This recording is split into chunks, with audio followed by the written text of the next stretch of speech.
আসসালামু আলাইকুম ভিউয়ার্স, কেমন আছেন সবাই? আশা করি অনেক অনেক ভালো আছেন। ভিউয়ার্স, আজকের বিষয় হার্ট অ্যাটাকের ঝুঁকি। কাদের সবচাইতে হার্ট অ্যাটাকের ঝুঁকি বেশি রয়েছে?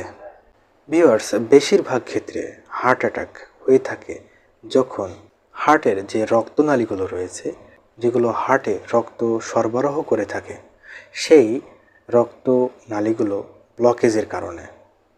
রক্তনালীগুলো যদি ব্লকেজ থাকে বা ব্লকেজ হয়ে যায়, তাহলে কিন্তু বেশিরভাগ হার্ট অ্যাটাক এই রক্তনালী ব্লকেজের কারণে কিন্তু ঘটে থাকে।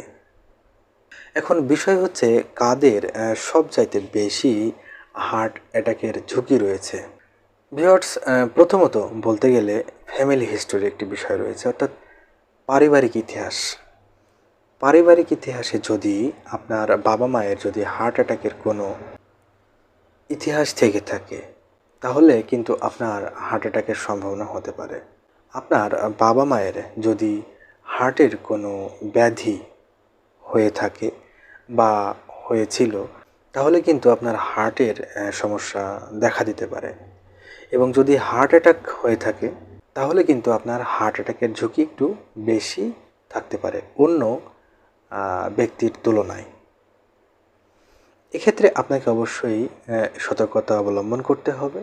সতর্কতার সাথে আপনাকে নিয়মকানুন, খাদ্যাভ্যাস এবং আপনার জীবনধারাকে পরিচালনা করতে হবে। এবং আপনার হার্ট অ্যাটাকের ঝুঁকি এড়াতে হলে আপনাকে অবশ্যই সতর্কতা অবলম্বন করতে হবে। আপনার হার্টের কোনো প্রকার সমস্যা হলে সেটি অবশ্যই সময়মতো চিকিৎসা গ্রহণ করতে হবে। এরপরে যে বিষয়টি সেটি হচ্ছে এজ, বয়স। নারী পুরুষ উভয়েরই বয়স বাড়ার সাথে সাথে একটু সতর্কতা অবলম্বন করা দরকার।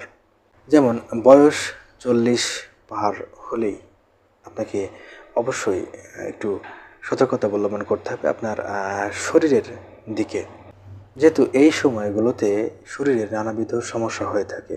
তাই অবশ্যই আপনাকে বয়স বাড়ার সাথে সাথে, অর্থাৎ আপনার 40 বছর পার হওয়ার পর থেকেই আপনি একটু আপনার শরীরের দিকে অধিক যত্নবান হওয়ার চেষ্টা করুন। শারীরিক যে কোনো সমস্যা যদি আপনার হয়ে থাকে, তাহলে এই শারীরিক সমস্যাকে উপেক্ষা না করে আপনি অবশ্যই সময় মতো চিকিৎসা গ্রহণ করার চেষ্টা করুন। কিছু নিয়মকানুন মেনে চলুন।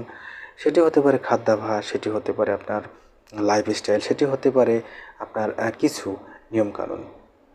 এরপরে যে বিষয়টি সেটি হচ্ছে হাই ব্লাড প্রেশার। ভিউয়ার্স, আপনার যদি হাই ব্লাড প্রেশারে কোনো সমস্যা থেকে থাকে, তাহলে অবশ্যই আপনি আপনার হাই ব্লাড প্রেশারকে নিয়ন্ত্রণে রাখার চেষ্টা করুন।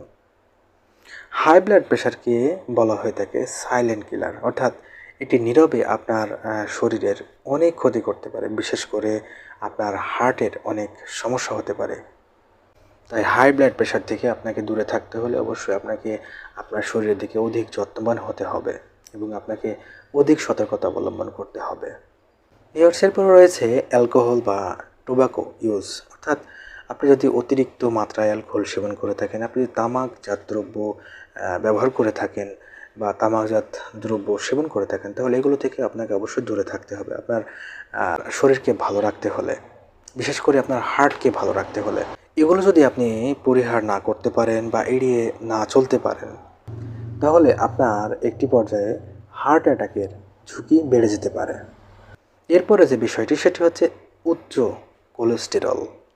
আপনার যদি উচ্চ কোলেস্টেরলের কোনো সমস্যা থেকে থাকে, তাহলে আপনাকে অবশ্যই সতর্কতা অবলম্বন করতে হবে।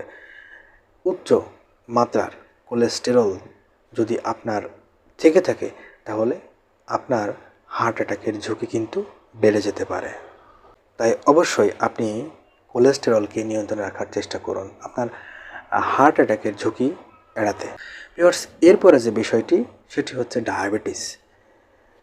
আপনাকে আপনার ডায়াবেটিসকেও নিয়ন্ত্রণ রাখতে হবে যদি আপনার ডায়াবেটিসের কোনো সমস্যা থেকে থাকে, যেহেতু ডায়াবেটিসের কারণে আপনার শরীরে অনেক সমস্যা হতে পারে, এমনকি আপনার হার্ট অ্যাটাকের ঝুঁকিও কিন্তু বেড়ে যেতে পারে। এরপরে যে বিষয়টি সেটি হচ্ছে অবেসিটি, অর্থাৎ আপনার শরীরের দৈহিক ওজন অতিমাত্রায় বেশি। আপনার শারীরিক ওজন বা দৈহিক ওজন যদি নিয়ন্ত্রণের বাইরে চলে যায়, তাহলে কিন্তু আপনার নানাবিধ সমস্যার সৃষ্টি হতে পারে। শারীরিকভাবে। তাই অবশ্যই আপনার দৈহিক ওজনকে নিয়ন্ত্রণে রাখার চেষ্টা করুন। তা না হলে আপনার দৈহিক ওজন অতিরিক্ত হওয়ার কারণে আপনার নানা প্রকার সমস্যা কিন্তু দেখা দিতে পারে শারীরিকভাবে। এর সাথে আপনার হার্ট অ্যাটাকেরও ঝুঁকিও কিন্তু বেড়ে যেতে পারে। ভিউয়ার্স, এরপরে যে সমস্যা সেটা হচ্ছে স্লিপ অ্যাপনিয়া। আপনার যদি স্লিপ অ্যাপনিয়ার কোনো সমস্যা থেকে থাকে তাহলে অবশ্যই আপনাকে সতর্কতা অবলম্বন করতে হবে। স্লিপ অ্যাপনিয়ার কারণেও কিন্তু আপনার হার্ট অ্যাটাকের ঝুঁকি বেড়ে যেতে পারে।